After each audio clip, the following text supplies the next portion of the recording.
Okay, everyone, I think we are live. I'll just wait for this to queue up here. Yeah, we're live. All right. Hello, everyone, and welcome to Yissel Missile Productions channel. My name is Steven Yissel, and today we will be finishing the book of Coral Castle by Rusty McClure and Jack Heffron. We have chapter 8 to go over and the epilogue, which is only 2 pages. So we got a total of about 20 pages with some images, and I will be reading along here.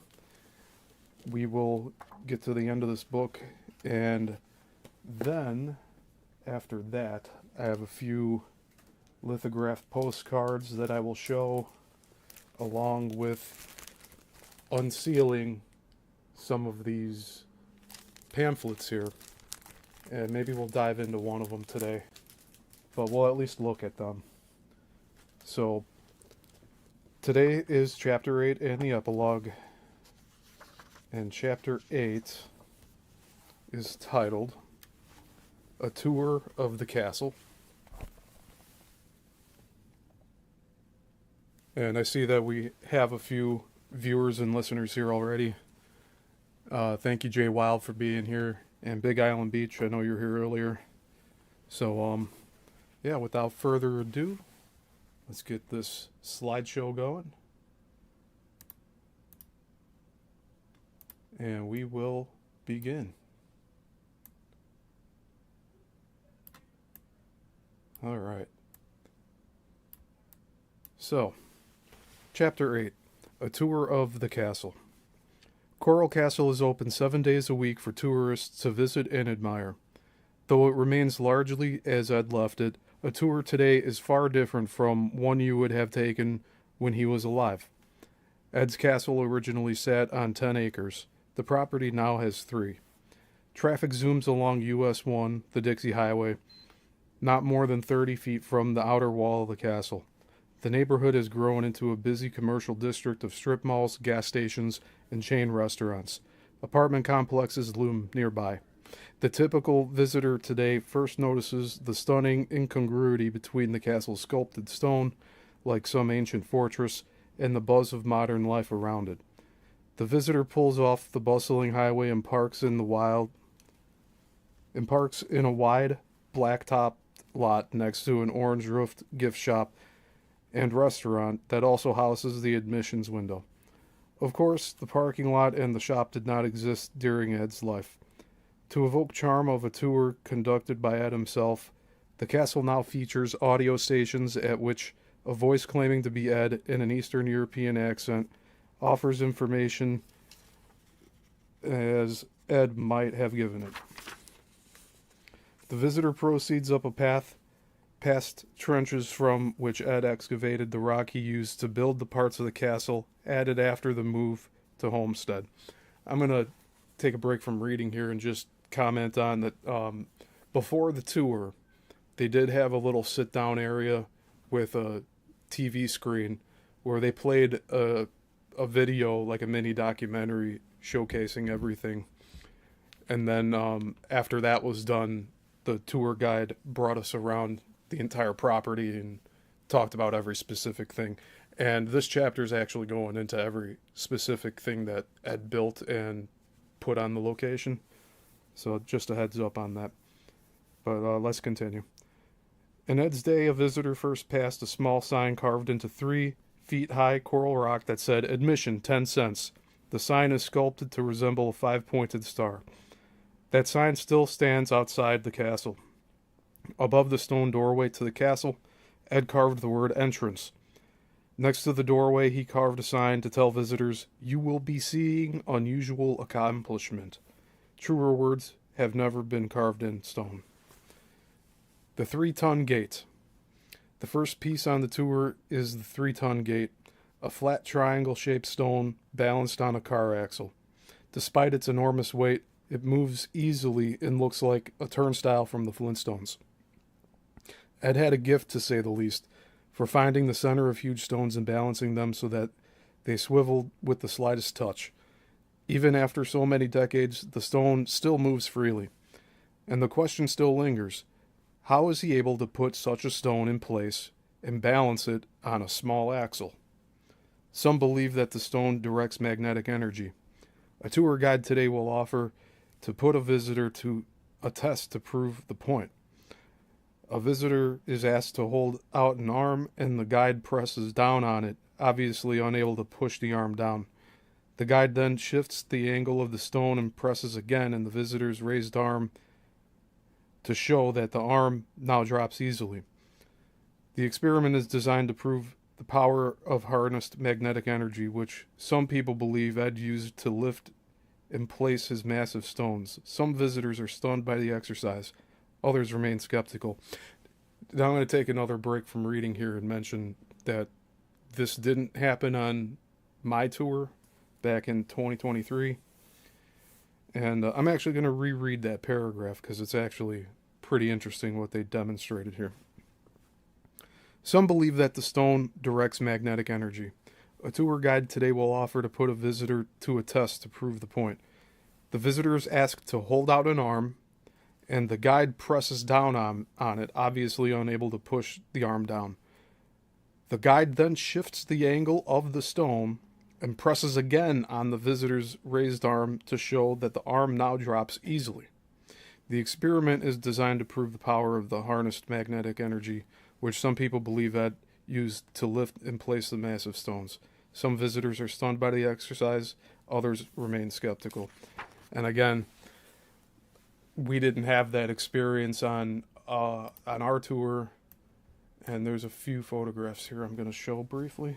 Just the 10 cents admission stone with the 5-pointed star.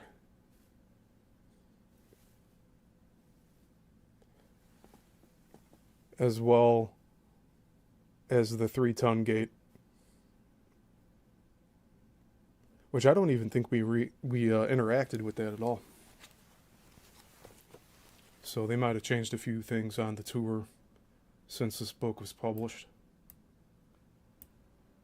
But yeah. All right, we are going to continue. Rock Gate. During his lifetime, Ed called his masterpiece Rock Gate, or Rock Gate Park, a name that drew attention to one of the most baffling features of the place. At the rear of the castle stands a 9-ton gate, approximately 80 inches wide by 92 inches tall by 21 inches thick. This massive stone doesn't simply stand, it's a perfectly hung door, in which Ed's lifetime could be turned with the push of a single finger. Somehow Ed found the exact center of the rock, bored a hole in the slab, and pushed a metal rod through its core. Then he balanced that rod on ball bearings from an old Model T Ford so precisely that the rock gate would spin when pushed by a single finger. The 9-ton stone was set within a 1/4-inch clearance of the door frame by one tiny man. The bearings beneath the shaft rested on a pie-shaped stone that should have crumbled under those 9 tons and their rotating torque. The same stone that decades after Ed's death, the University of Florida Geology Department analyzed and found to be of, quote, unknown origin, unquote. The gate worked with incredible efficiency until 1986, when its bearings finally rusted out. Resetting the gate required a 6-man team of engineers who brought with them a 20-ton crane and a laser beam. I'll reread that. The gate worked with incredible efficiency until 1986, when its bearings finally rusted out. Resetting the gate required a 6-man team of engineers who brought with them a 20-ton crane and a laser beam. In 5 days, they finished the job. The gate, however, did not spin as easily as it had in Ed's time. The engineering team's handiwork did not last. The gate today no longer spins at all. Did Ed know how to tap into the mythic electromagnetic grid and use some telluric power to set the giant gate. According to an unattributed article on the internet, quote, people who are sensitive to electromagnetic energy fields will sometimes report headaches while standing inside the archway of the 9-ton swinging gate door, thought to be over a vortex and a major grid point of the planet, end quote. The obelisk. Near a corner of the castle courtyard stands a 28-ton, 40-foot-tall obelisk, one of the castle's largest pieces and one of the most photographed. The obelisk features a 5-pointed star at the top, 16 feet taller than the tallest rock structures at Stonehenge. It was the first large piece Ed made when he began building in 1923. Through the years, the obelisk has become symbolic of the castle itself. People often call the star on top a Latvian star, but research shows that this is not the cause. Instead, it suggests Ed's early interest in astronomy, which would become one of the main themes of the castle through planet sculptures and crescent moons and a towering Polaris telescope. Next is the well. Not far from the 9-ton gate, Ed tapped into the water table and created a well. Again, how he managed to do this, no one knows. He somehow dug 6 feet into the ground, much of which was made of coral rock. Locals like to say, quote, around here, if you want to plant a tree, you need a stick of dynamite, end quote. In some places in South Florida, the oolitic limestone runs 4,000 feet deep. It's unlikely Ed used dynamite or even a jackhammer.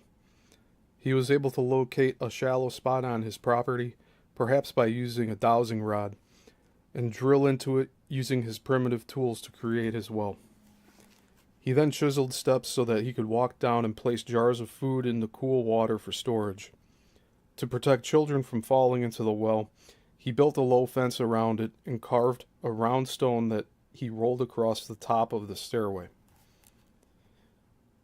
Was the well merely a practical necessity built through Ed's ingenious skills, or does it speak to deeper mysteries? One's tied to electromagnetic theories. Some theorize that Ed drew more than fresh water from the well. They believe he also drew from it the electromagnetic power that helped him hoist and place his enormous rocks. Interesting. Next is the tower. The tower is the tower in the southwest corner speaks to the mysteries of Ed's construction method, as well as to the mysteries of the man. Ed lived and worked in the tower, and these areas were not included on the tours when he was alive. His living quarters on the second floor were strictly off limits. And I believe that it is the same case now, because my tour in 2023 was very blocked off from the second story there, because I didn't get to look at that. All right, let's continue. And hey, Beyond the Box, I see you there. Ed created the tower using blocks that weigh from 4 to 9 tons, set in place and connected with cement. The roof is made of 30 one-ton blocks, so that's 30 of them, 1 ton each. In all, the tower weighs 243 tons. Ed lived on the second floor, accessible by a rock stairway that was carved from a single stone. Much is made of the fact that there are 16 steps on the stairway, which is seen as yet another homage to his Sweet 16. Given Ed's obvious attention to detail, it's easy to assume that the number of steps is no coincidence.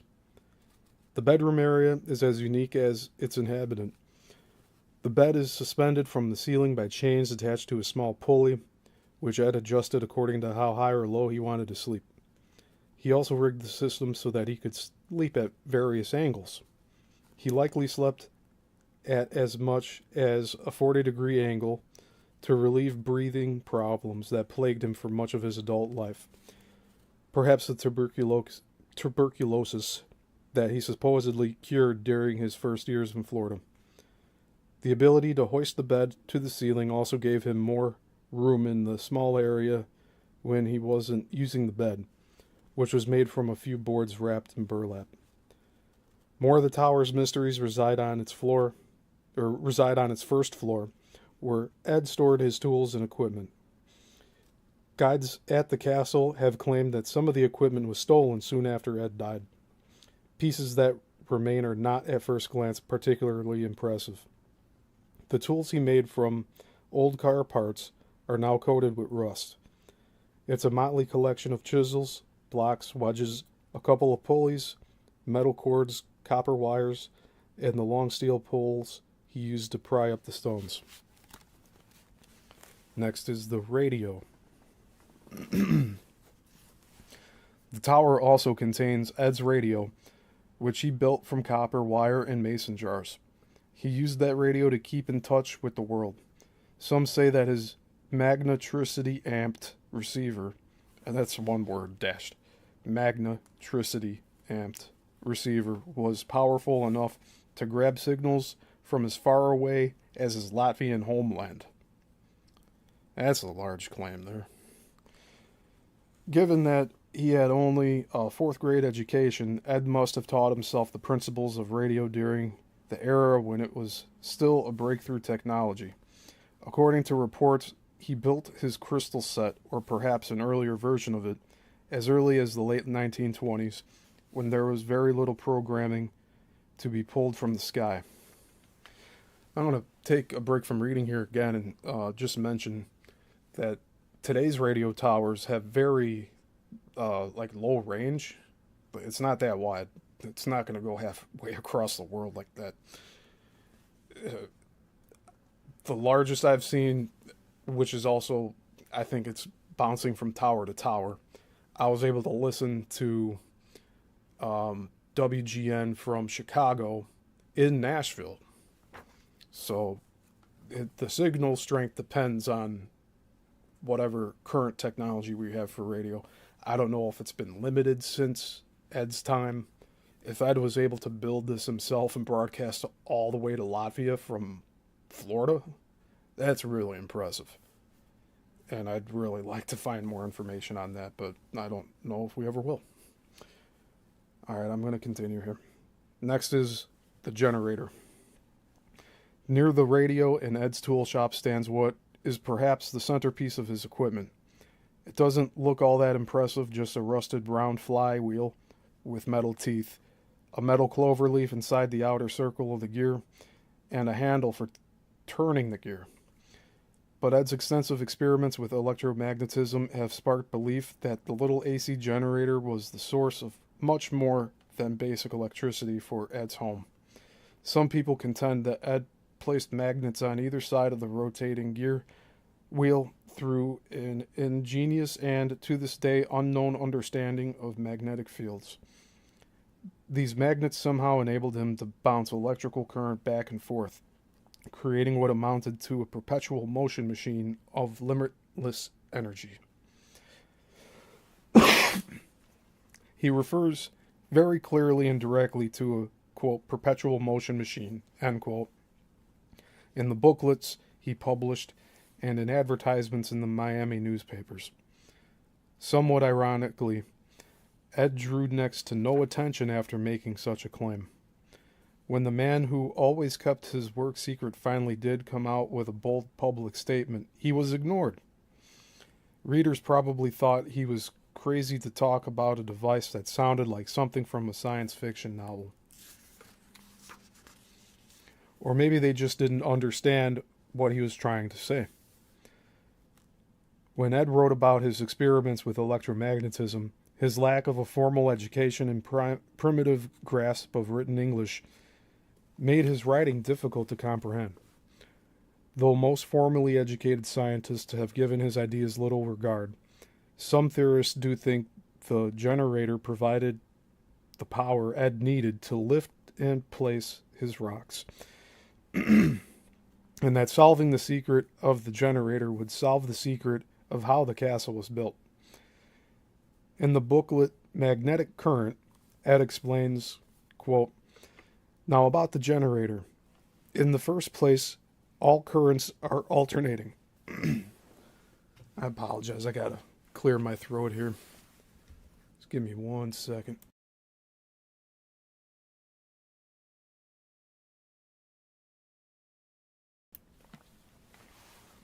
Okay. Let's continue. In the booklet Magnetic Current, Ed explains, quote, "Now about the generator. In the first place, all currents are alternating. To get direct currents, we have to use a commutator.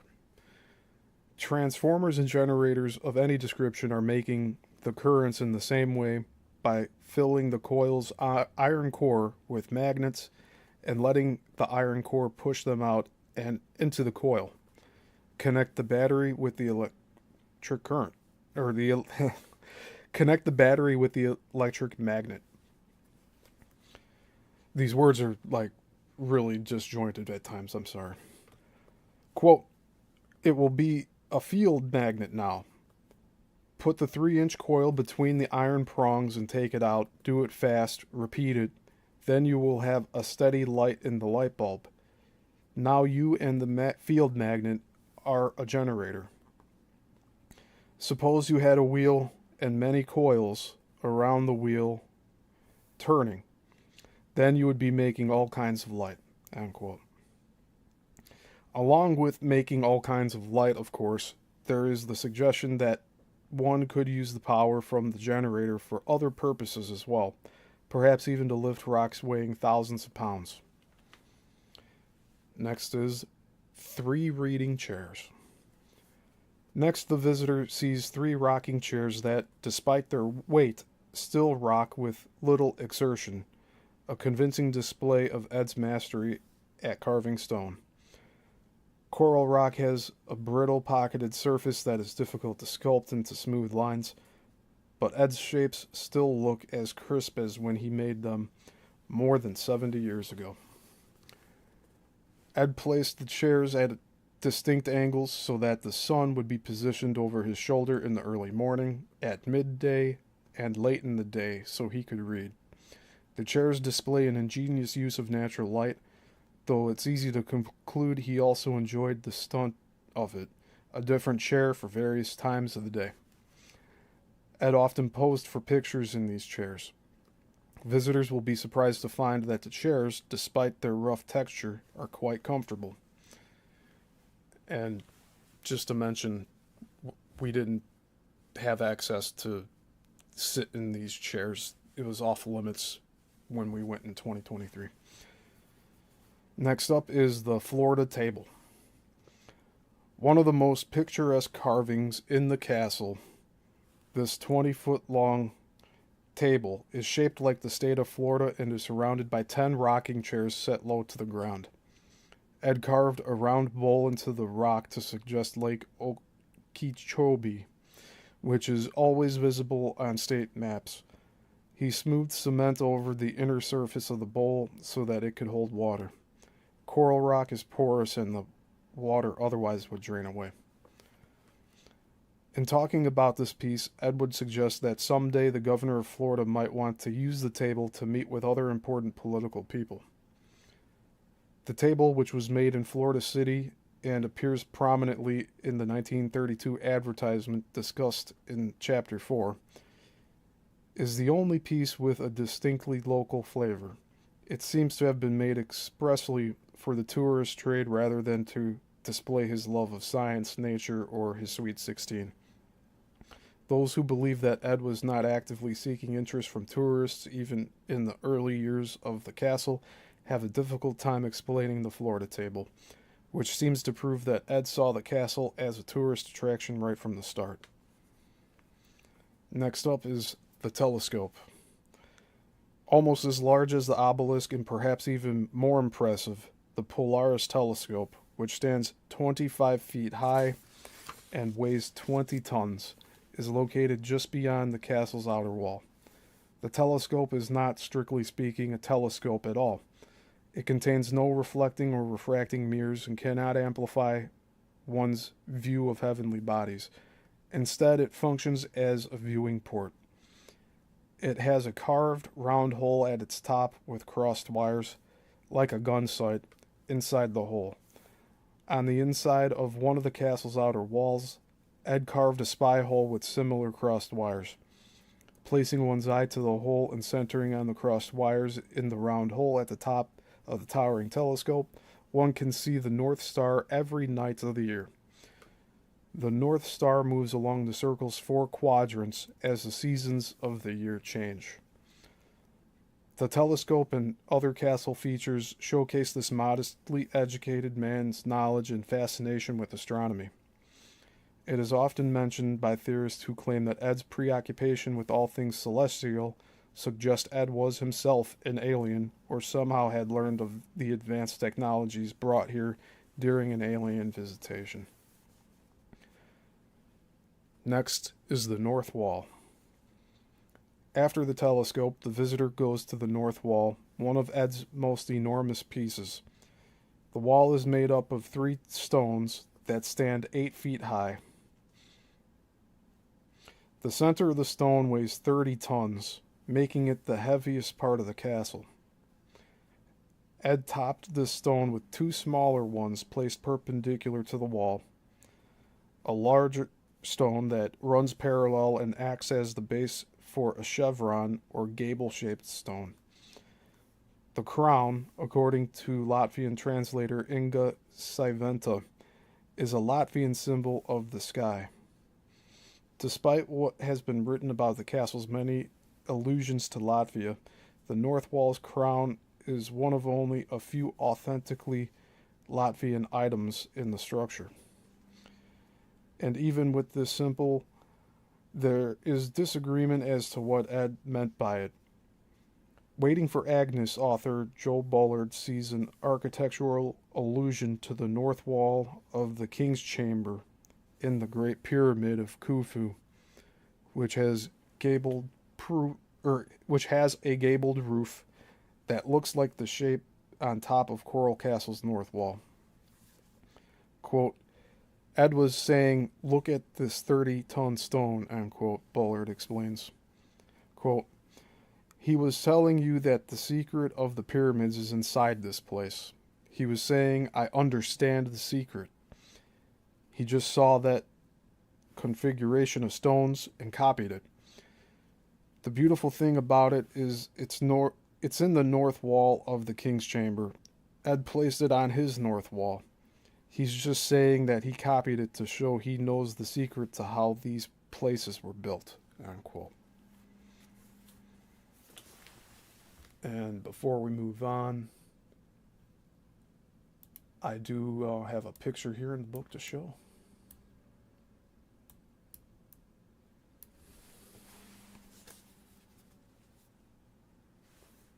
Oh, that's cool, Jay Wild. He says he found The Harmonic Conquest of Space by Bruce Cathy. And he's going to read it soon. And hey, Jason H., good to see you. So another picture in the book here we have is of the North Wall. And you could see the striations too on the stone's neck on each side of this 30-ton stone in the center. And I also have pictures of it in the slideshow, so you've probably seen it a few times by now. But we will now continue reading. Next up is the Moon Fountain. In front of the north wall stands what is called the Moon Fountain, though it's not truly a fountain in that no water pours from it. Instead, it is a pool lined with cement to retain water. The center, circular piece features an undulating interior surface that is amazingly smooth and precise, especially considering the primitive tools Ed used. A 6-pointed star graces the middle of the pool, adding yet another symbol from astronomy to the piece. The Coral Castle Tour pamphlet states that, quote, Ed used this part as a fish pond, end quote, keeping it full by pumping water from the well. Quote, he usually had fish and hyacinths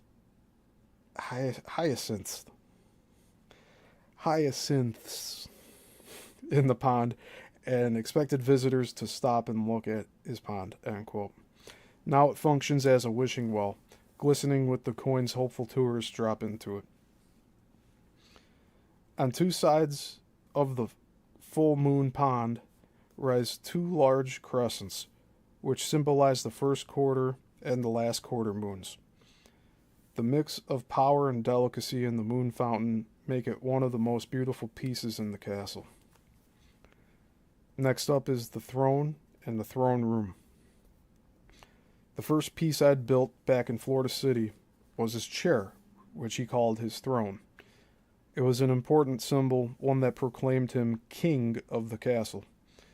The throne room itself is made up of a number of chairs which, like everything in the castle, are made of coral rock. The most prominent chair is Ed's, which in size and weight is surely fit for a king and indicates that Ed truly believed a man's home is his castle, and that the man of the house definitely is in charge. Next to it stands a smaller chair for his Sweet 16, which also indicates his sense of hierarchy. A man should create a place of honor for his woman, but she should remain subordinate to him. Behind Ed's throne stands a smaller chair with a notably rougher texture. Ed created this one for his mother-in-law and hoped that its uncomfortable nature would shorten her visits. No doubt Ed enjoyed the laughter sparked by this little joke. It is one of the few pieces designed just for that purpose. The love seat in the throne room is one of the most unusual pieces in the castle, and also one that sheds light on Ed's way of thinking. The love seat features two chairs that face each other side by side, carved out of a single rock. Ed believed it would be useful when the couple quarreled. Having to face each other, they would talk and resolve their differences, and then would kiss and make up. Perhaps the most widely photographed area of the castle, the throne room is backed by three large planets, Mars, Saturn, and a crescent moon. According to the official tour pamphlet, Ed called the moon figure, quote, the crescent of the east, end quote. These eye-catching shapes have drawn curious visitors to the castle since Ed first created them. Ed allegedly believed that life existed on Mars, and to symbolize that conviction, he planted a palmetto tree in the stone. Throughout the years, thousands of people have posed for a photo while curled in the curve of the moon.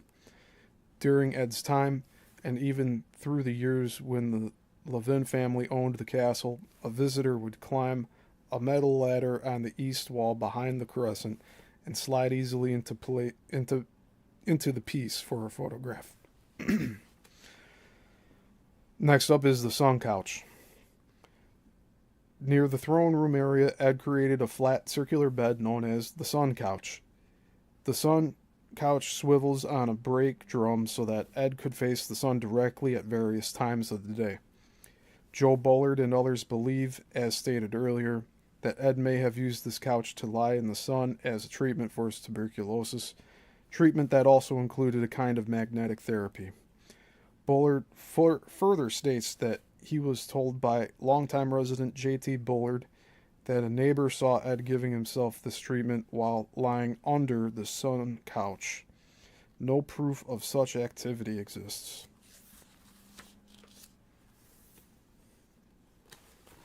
And I have more photographs from the book here, so I will show those now.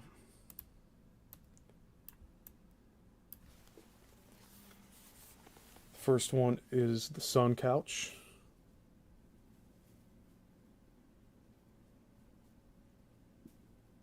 Which also looks like he can adjust his positioning throughout the day. Next is the bathtub and the bedroom. So this is the bathtub in this picture. And then the bedroom. You can see some resemblance of beds there. It's pretty cool.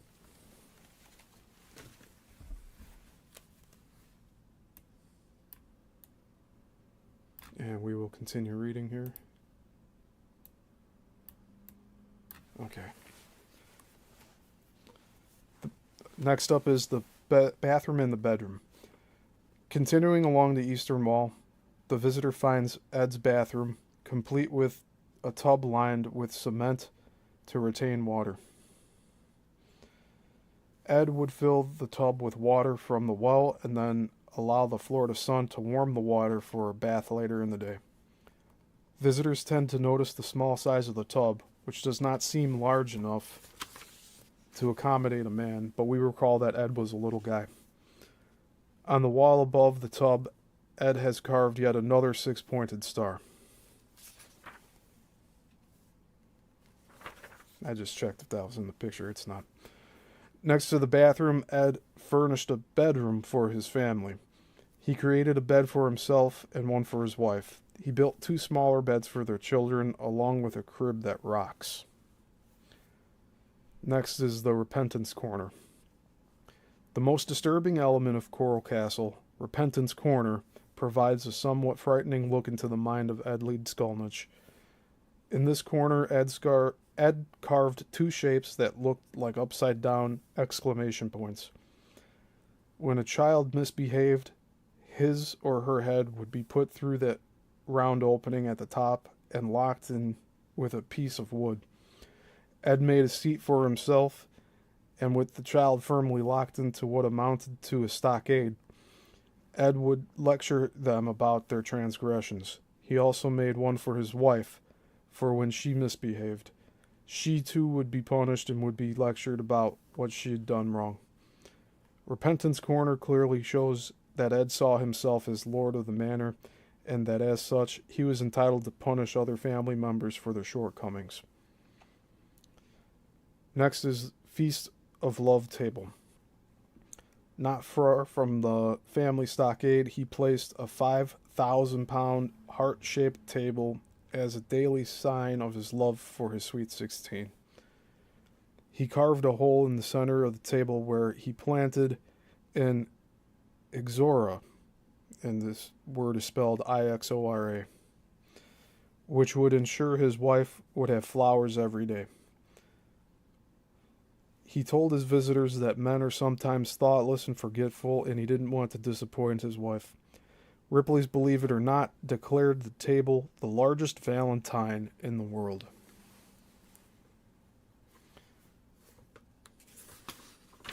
All right, and next we have the Grotto of the Three Bears. This area was designed to be the children's playground. It featured 3 little beds and 3 little chairs, a stool, and a porridge bowl. These pieces all allude to the fairy tale of Goldilocks and the Three Bears. Ed could have known the tale from his own childhood, and it may have been one of his favorites. No record remains of why he chose this tale among all the others. It shows both Ed's childlike nature as well as his love for children. Visitors to the castle while Ed was alive are unanimous in saying Ed was especially kind to children and may have felt more comfortable around them than around adults.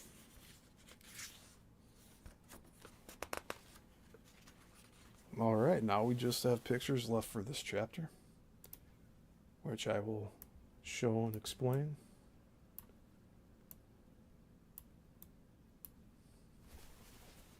So first we have the Repentance Corner.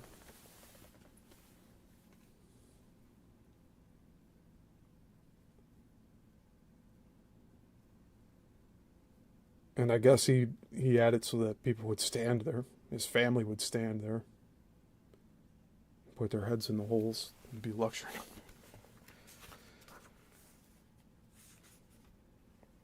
This next photo is a 2-page spread. And it looks to be the entrance of where you go through. You ring the doorbell. The bell that's up at the top there, to let him know that you're there. And you have to ring it twice. No more, no less. Here's a map of Latvia.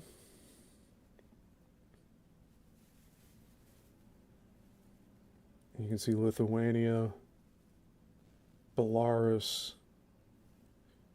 the Russian Federation, and Estonia bordering Latvia there.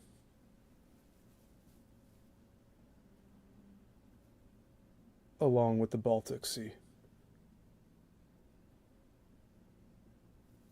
And what's the Gulf there? The Gulf.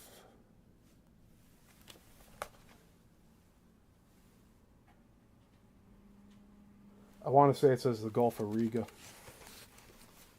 And then we have an illustration of an overhead of Coral Castle. Not completely overhead, but you could see the layout of the entire place here.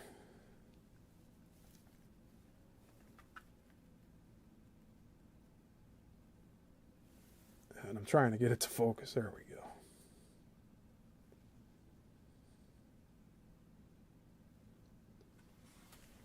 So I guess really to explain this here, let's see if I can do this. We entered right around here. Like, this is the entrance by the gift shop. And then we walked around to the left, came around over here. And, like, it wasn't all at once. Like, we stopped at different places along the way.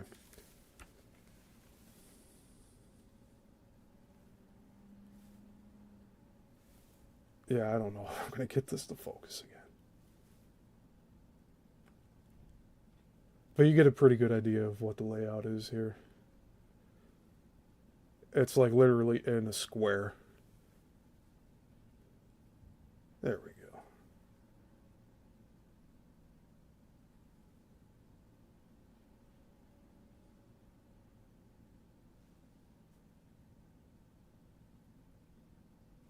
All right.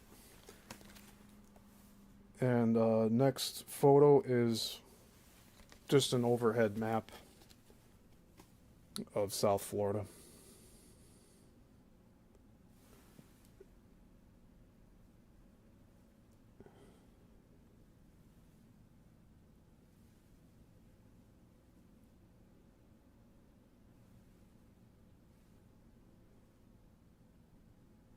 So you can see Coral Castle is further down Route 1. You can get there from Miami.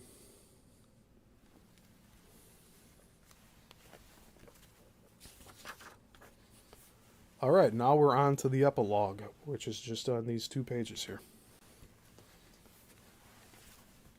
So I'll get the slideshow going one more time. And then we will come back to full screen. And I will show you some more goodies that I got from the gift shop here. All right. Let's continue. The epilogue.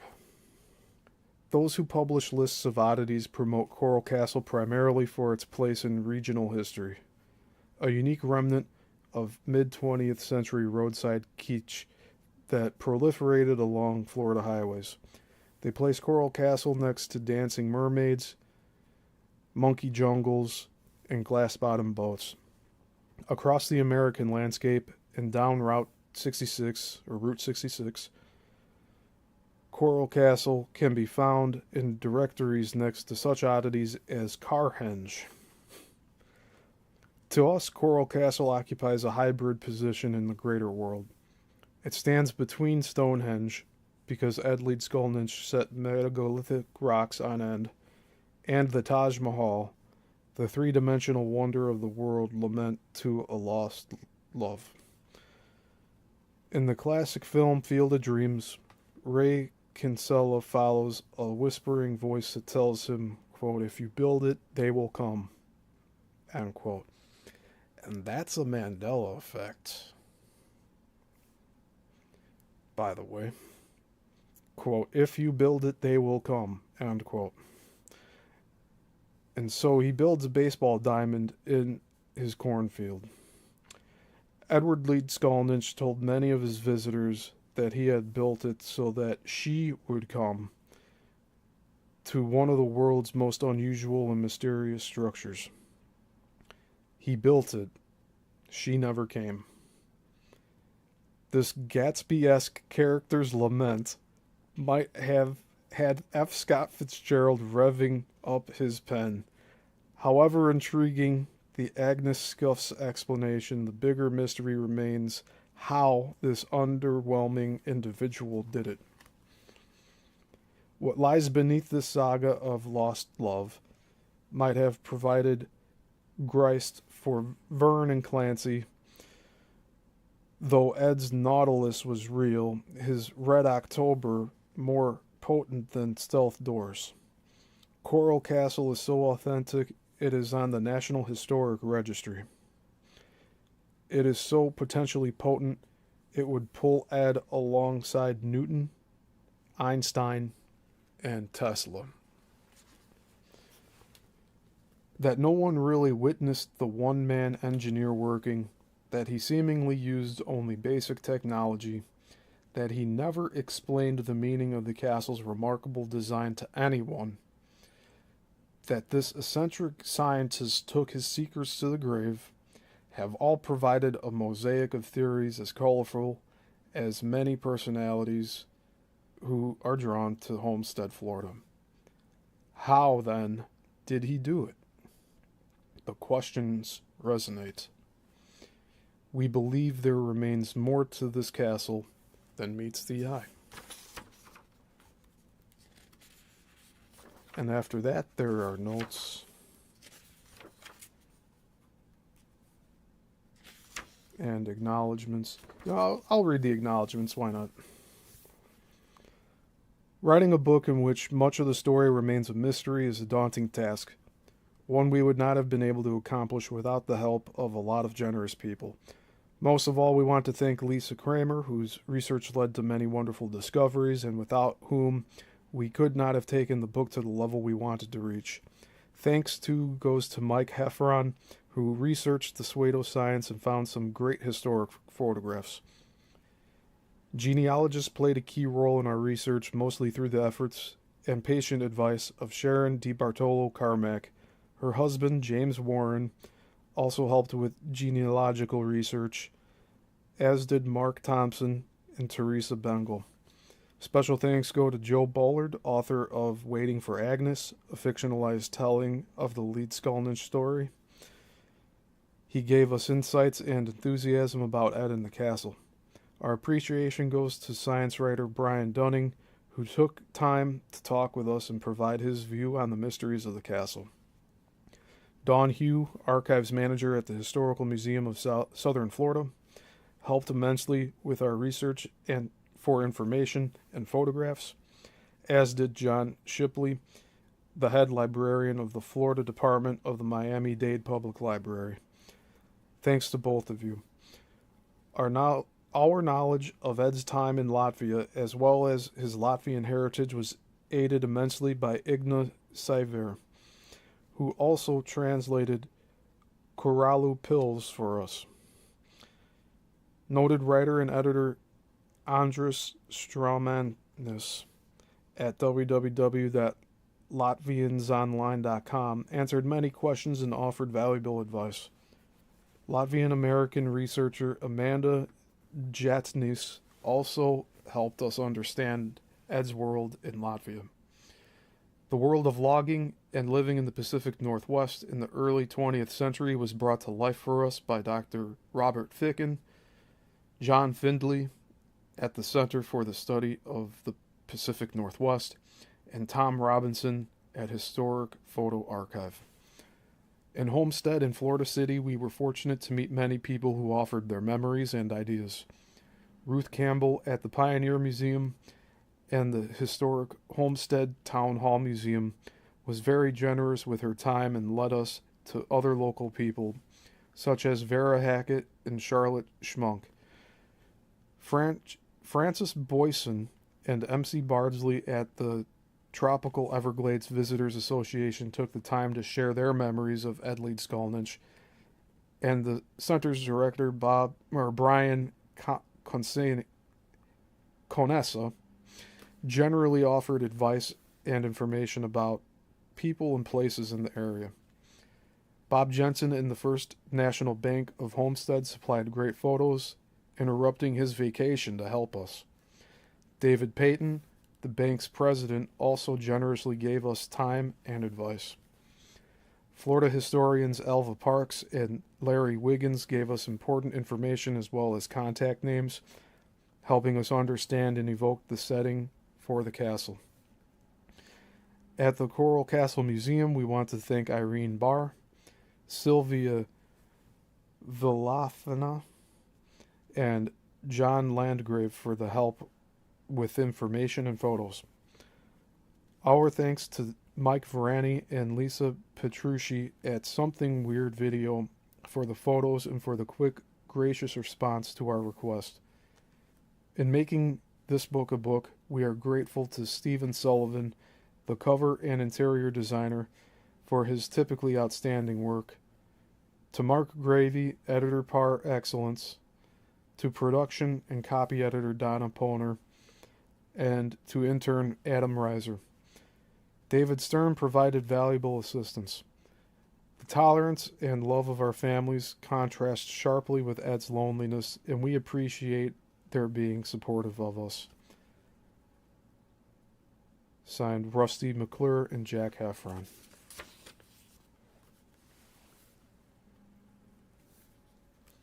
So that's pretty much it.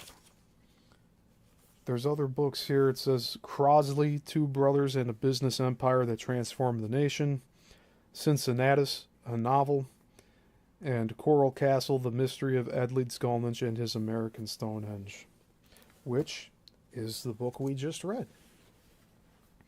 It says 3 related books may never have broken new ground in such a way. McClure, the grandson of Lewis Crosley, co-wrote Crosley with David Stern and Michael Banks. Published in the fall of 2006, the book was a surprise hit of the season, landing on the New York Times, the Wall Street Journal, and Business Week bestseller lists. Crosley immediately became the definitive source on a great untold story of American business history. McClure and Jack Heffron present another great American story, that of Edward Leedskalnin and his Coral Castle in Homestead, Florida. While several self-published books had been written on the subject, and numerous websites focus on it, the author's significant research and serious journalistic approach create their subject's definitive source. Released simultaneously with Coral Castle, Cincinnatus, a novel, synthesizes elements of both of his nonfiction books. McClure teamed with David Stern to this thriller that draws upon real places and people, including the Crosley brothers and Edward Leedskalnin.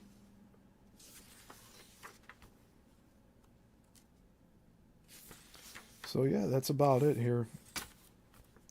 There's just a few other comments about these 2 novelizations, which I don't really care too much for. And then we just have one page about the authors, so I'll just read that out. Rusty McClure is the New York Times bestselling author of Crosley, Two Brothers and a Business Empire That Transformed the Nation. He has a Master of Divinity degree from Emory University and a Harvard MBA, an advisor and investor in numerous entrepreneurial projects. Rusty teaches an entrepreneurial course at his undergraduate alma mater, Ohio Wesleyan University. He is the son of Ellen Crosley McClure, the daughter of Lewis Crosley. She is the sole surviving direct descendant of the Crosley brothers. He resides with his wife and daughters in Dublin, Ohio. I don't know why I want to say Idaho. Dublin, Ohio. Rusty is also the co-author with his Crosley co-author David Stern of the novel Cincinnatus, which features several nonfiction plot elements, 3 of which are Edward Leedskalnin, his Coral Castle, and the mystery that surrounds the methodology Leedskalnin deployed. Jack Heffron has written several books of instruction for writers, as well as numerous articles for magazines, primarily on travel, sports, and popular culture. His work has been noted in the Best American Travel Writing and has won awards from the Society of Professional Journalists and Authors. His column on Cincinnati Magazine was recently chosen as the best in Ohio by the Cleveland Press Club. His short stories have appeared in many literary magazines and twice have been nominated for the Pushcart Prize. He has taught at the writers' conferences throughout the country and lives in Cincinnati, Ohio.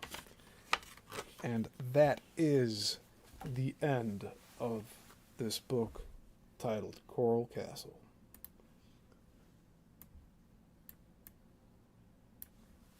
That's it. We just completed reading this. I'm proud of us. So,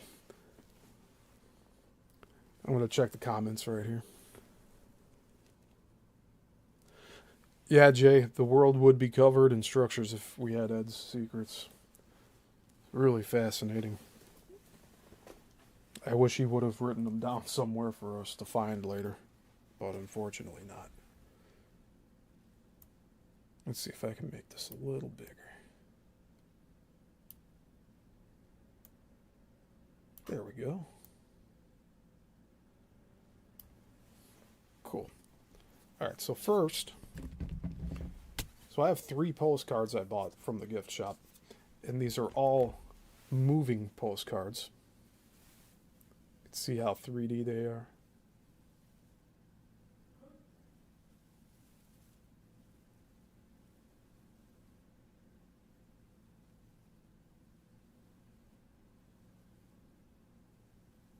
Yeah, I think that works the best because it repeats itself after a bit. And on the back, it says, Coral Castle, Miami, established 1923. Throne room. Ed believed that every man's house was his castle and every castle should have a throne. Ed built himself a throne that weighs 5,000 pounds, rocks, and is very comfortable. Directly behind Ed's throne is one for his mother-in-law that Ed designed to be the most uncomfortable chair in the castle. Behind it and to the right are thrones for the Sweet 16 and a child. Behind and to the left is what he called his mad rocker. He said that when he and Sweet 16 quarreled, they could sit in this chair and rock. It is designed so that they would not have to look at each other, and they would rock until they made up or got hungry. They could then move over to the love seat side by side and eat from the table he carved for them.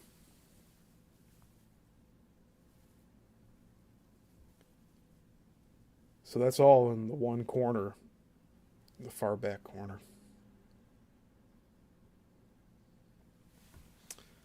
All right, next postcard that I picked up. I believe it's a vertical one. See that how it spins? Isn't that cool?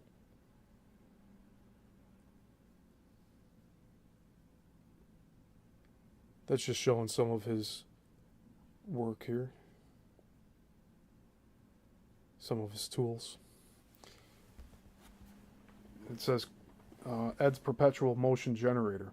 Magnets in a coil with a conductive wire create power. A complete set of 120 magnets from a Model T Ford. 5 layers of 24 U magnets, 3/8 by 3/4 thick, circa 1915 to 1927.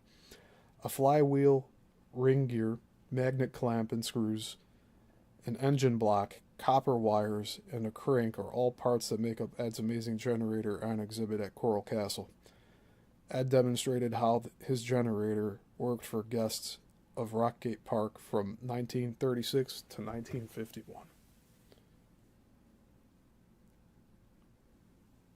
So as we read in the book also, after he passed, it's believed that some of the elements of this perpetual motion machine and generator would have been stolen.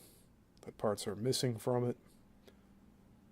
But you can see there's still some functioning parts that are there to view. And I don't think we saw this moving or anything. It was just on display. We could look at it. And then the third and final postcard I picked up is of the Valentine table in the shape of a heart. So that gives a little 3D view.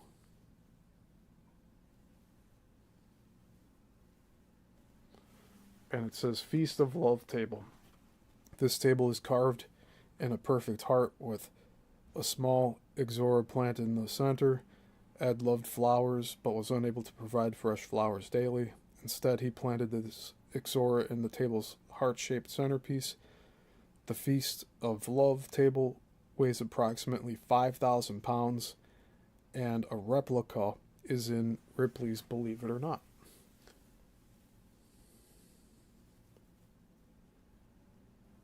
Which, if they're referring to Ripley's Believe It or Not museum, that is also in Florida. I think it's near Orlando, and I visited that once.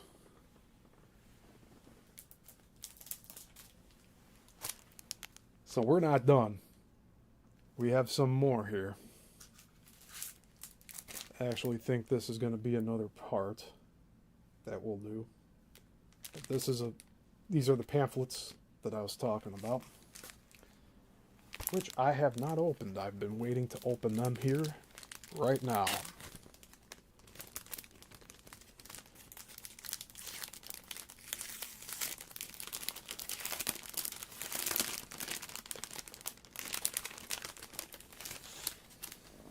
Yeah, you liked those postcards, Brenda?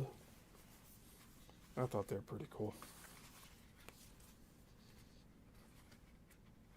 Oh, wow. Wow. All right, first we have Ed's book that he published called A Book in Every Home. And this looks like it is a full-on book.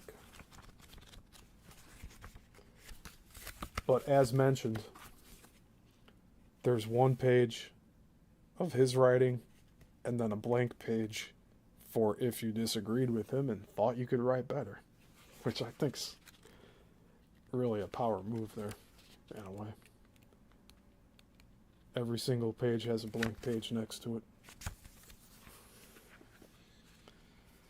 And so this is about like 30 pages long. So we'll keep this for next show. We will read this. A Book in Every Home by Ed himself. This one we could look at right now. This is called, it's a mailer. It has a spot for postage on the back. But this is more of like an advertisement, like a current advertisement for Coral Castle. It says, a sculpture garden and a tribute to lost love. One tiny man obsessed with his love for a young girl labored for 28 years to build a coral rock monument to her. Incredibly, he carved and moved over 1,100 tons of rock without human assistance. Did he know the secrets of the Great Pyramid? Did he have superhuman powers? Visit the Coral Castle and discover one of the world's most incredible wonders. And on the back it says, nestled between the Florida Keys and Miami is an astounding monument to one man's determination. Often referred to as America's Stonehenge, the Coral Castle has baffled scientists, engineers, and scholars since its opening in 1923. How could a 5-foot-tall, 100-pound man single-handedly carve and move such incredible amounts of coral rock? How could he make used hand tools to create a 9-ton gate so perfectly balanced it swings open with the touch of a finger? The Coral Castle has been featured in hundreds of newspaper and magazine articles, from Life magazine and Reader's Digest to In Search of and That's Incredible. The Coral Castle may be rented for private and commercial purposes, including private parties, birthdays, wedding ceremonies, and club/charity nights. Don't miss our astronomy buff and celestial evenings, or our unique psychic and Renaissance fairs. And it gives directions, a stone's throw away from exit 5 south. So that's just a nice little postcard explaining everything.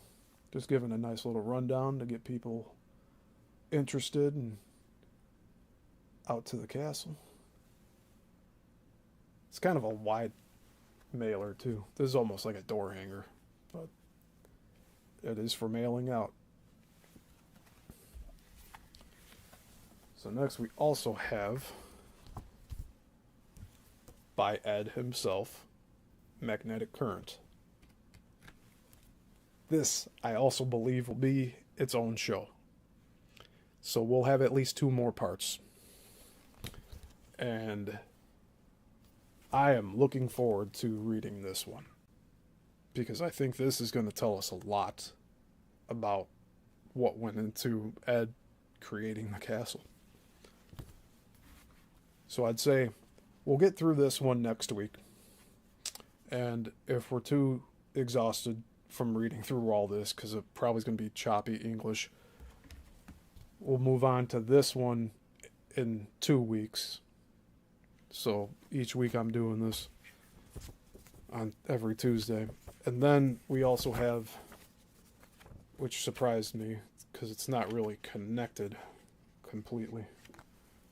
This is called Mineral, Vegetable, and Animal Life by Edward. But you see what it says here? It says Perpetual Motion Holder.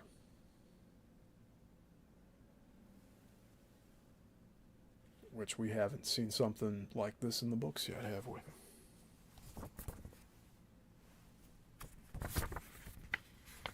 And this is really, it's like 1, 2, this is like 3 full pages folded in half and not stapled in any way. So maybe we could jump into this right after Magnetic Current. So we'll put that on the list for 2 weeks from now. So we're just getting into all of Ed's own writing for next week. And we're going to nail this entire book here. And then we're going to probably separate for Magnetic Current, because this, I think, is going to be the most interesting out of everything.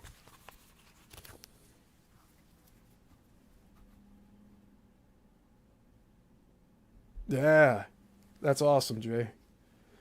Yeah, Jay's saying he downloaded the PDF of this book, A Book in Every Home. Yeah, I mean, there's not much to it. Like, we're going to get through this fairly quickly.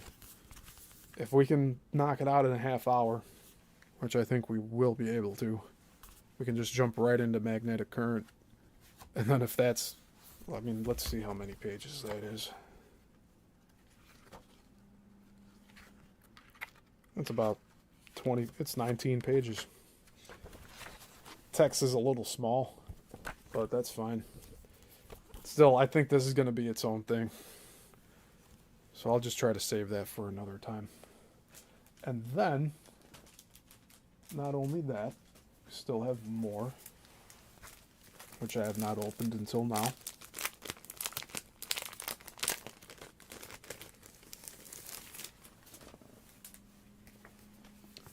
Is The Enigma of Coral Castle by Ray N. Stoner. And let's see how many. So this is 45 pages.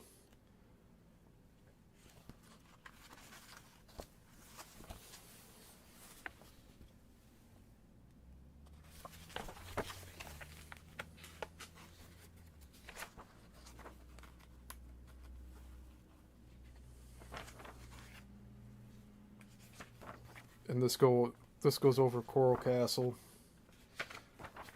Has some nice pictures in here. Different ones from the book, along with some other ancient art here that we'll take a closer look at when we go through this. It has it has stuff about the pyramids, so we'll get into all that. So I think this is going to be its own show too. The Enigma of Coral Castle. This book's going to be on its own. Yeah. Pyramid of the Sun in Mexico. So this is just a preview of this, which I call it a pamphlet. It's a paperback. So with it being 45 pages, this is also going to be its own show.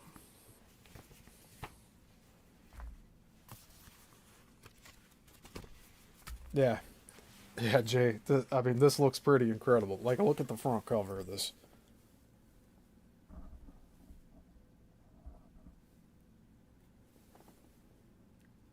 Got the Giza pyramids in there.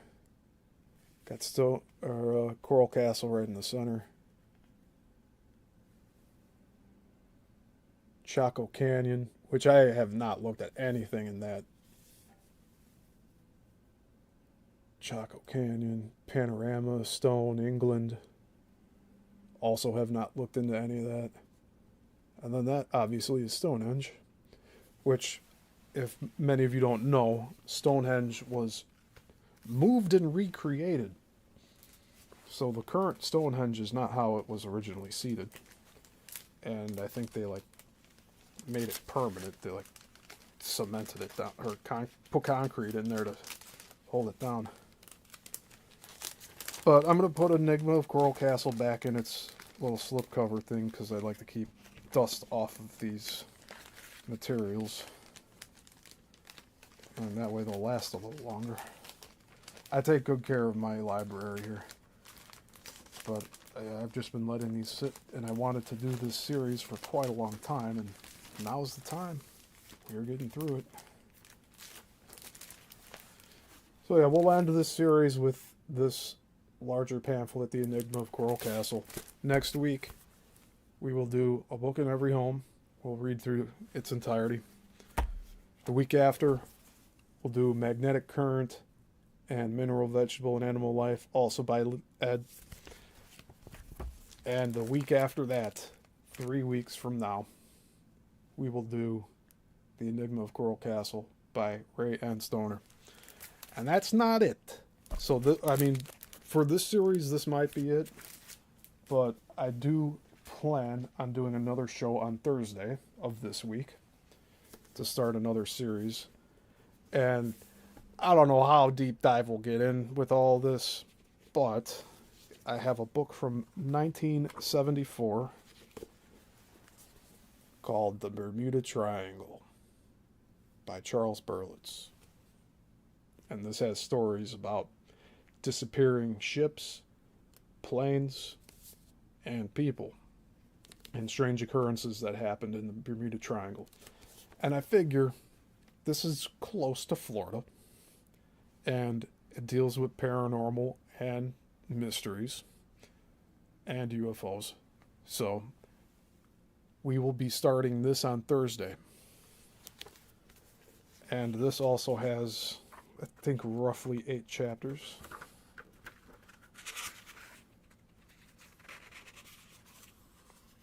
Or there's 9 chapters. It's under 200 pages. Which, I mean, if we look at the Coral Castle book we just read, this one was about 150 pages, but it also had pictures and stuff. But this Bermuda Triangle book, it also has pictures. Has some very interesting pictures. And we'll learn more about that when we get into it. But like, this focuses on different flying craft found in ancient cultures. It looks like the Nazca lines in Peru. So this is really covering more than the Bermuda Triangle. It's going to help us get into more of the ancient megalithic stuff, which goes right along with this Enigma of Coral Castle that we'll be doing in about 3 weeks. But I want to ramp up doing more shows here on the channel instead of just once every Tuesday and the occasional Saturday with Madness Hour, which we'll be doing another one soon. It's just tough to get that organized with more people than just myself. So we'll get to that eventually again. But Bermuda Triangle will be on Thursday. We'll start this. And I think that'll give us a way in for, like, put a foot in the door for more on this type of material. because I do have other books that I do want to get into and share with all of you. And I think this is the best way to do it, especially with people that don't have access to this type of material. It's easy to share with you here, and I'm glad that you all enjoy listening to me read. So, yeah, that's going to be about it for today. I'm glad that you all are here, and I really appreciate having you all. Look for upcoming shows, because I'll be able to start listing everything now, scheduling them ahead of time. So that's going to be really something I want to do on a more permanent basis, is letting you all know when I'll be coming on, at least a day in advance, because that way I get more of you here live. And yeah, there's always people that are watching afterwards. That's just how it is.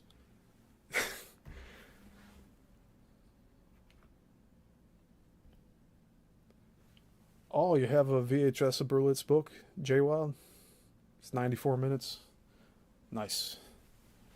So that's like, what, like 90, or it's 9 years after publication. Let's see here.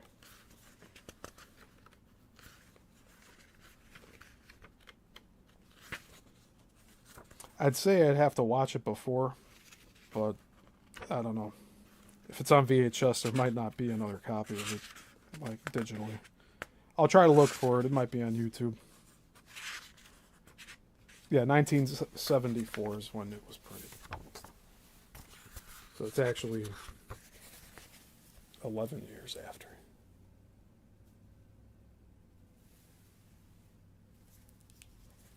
If you want to get a little preview of the chapters,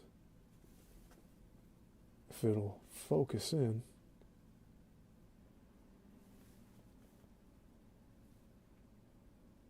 The Bermuda Triangle, a mystery of the air and sea, the Triangle of Disappearing Planes. I'll just read it here since it's not going in here. The Sea of Lost Ships, Someone Who Escaped. Is there a logical explanation? Time, Space, Warps, and Other Worlds. A suggestion from the ocean's past. The surprises of prehistory. The Watchers, Protectors, Raiders, and Indifferent Observers. It's pretty good material there. So, Thursday, we'll jump into that. It's just a little promo for that for Thursday.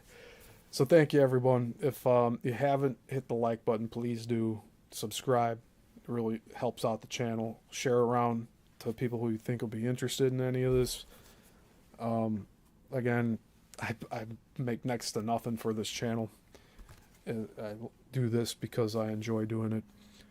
It's in my field of work of video producing, so it's why I'm here.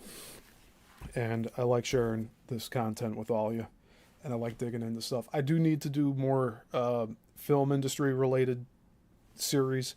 I'm trying to consider what I want to jump back into with the film industry and cover in this type of format. I do have books on like the original Hollywood in Chicago, and a few other books that pertain to like this type of like read along and storytelling type of thing. But once I decide on a specific movie industry thing I want to do, I'll let you know. I have some books on esoteric Hollywood, just the symbols inserted in certain movies, like symbolism of you know, the different elite groups and all that. And yeah, so I do plan on doing more content like that. And I've had a few people reach out to me about getting back to covering the film industry. So I'm not watching any movies or TV shows right now. I'm mostly on YouTube, catching up on my stuff there, and on Twitter X. And on YouTube, I'm watching a lot of Archaics, which he's diving into a lot of excellent content. He just did some stuff on Apollo. And he's read a lot of older books that talk about all the way back to the beginning of civilization or known civilization. And he's cross-referenced a lot of different books together, and he presents stuff 2-3 hours at a time. It's really something else. But yeah, that's how I've been spending my time. But Thursday, be back here. I will be starting the Bermuda Triangle book, and then next Tuesday we'll continue on with Ed Leedskalnin's own writings, and that's how we'll end out this deep dive with the Coral Castle. And if I have anything else to show, I will on those shows, but anticipate 3 more for a total of 8. Yeah, and I'll be on Beyond the Box channel with Brenda.